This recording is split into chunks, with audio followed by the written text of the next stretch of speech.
Alright, D-Lo for boxing. So I heard it stated today that Canelo Alvarez has a plan going forward beyond this Billy Joe Saunders fight that includes him fighting Caleb Plant, which we already knew about, to try to become undisputed at 168. Then moving up to 175, and I heard this more than one time, but the 170, this portion anyway, moving up to 175 to fight Artur Beterbiev. Okay?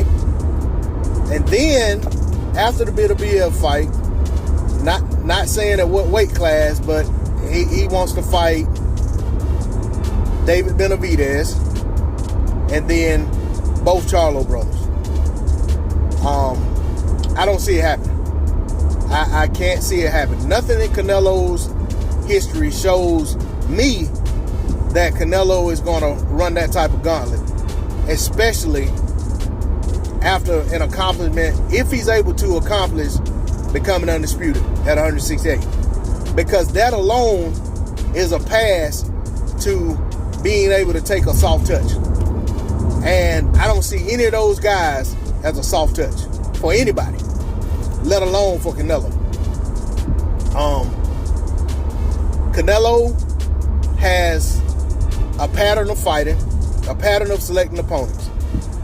He'll fight your Daniel Jacobs, and then he'll fight a guy like Rocky Fielding. He'll fight a guy like Callum Smith, then he'll fight a predetermined opponent like an Abner Yildirim. He's had his fill of the UK fighters that have underachieved, so to speak, in terms of just not really moving the needle, even past the Canelo fight, after the Canelo fight. Now, I will say, Smith, I think his name is Liam Smith.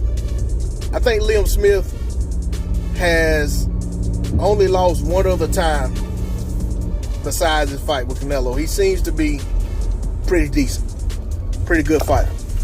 But at the end of the day, when you're talking about the names I just mentioned, nobody will confuse him with being on the level of those guys.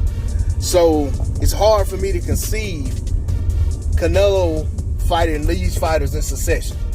And even if he puts in a soft touch in between those fights, there's too many things that can go wrong in terms of what are the other guys going to be doing while they're waiting on these fights.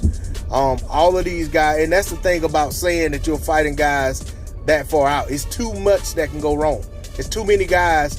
But all these guys have to fight other people in the interim. Some of them may even have to fight one another. Benavidez and Charlos, I don't think the fans are going to let them get away without fighting each other at this point. And I don't think the two guys are going to shy away from fighting each other once they're in the same division. So I can't see Canelo fighting both guys if they fight each other. So my point is, Canelo made this statement. I'm not going to flat out call the guy a liar, but I'm going to say that the odds are very much on the side of him not fighting these guys than they are on the side of him fighting these guys. That's all I got to say on the subject. D-Lo for boxing. Like, share, comment, and subscribe. I'm out. Peace.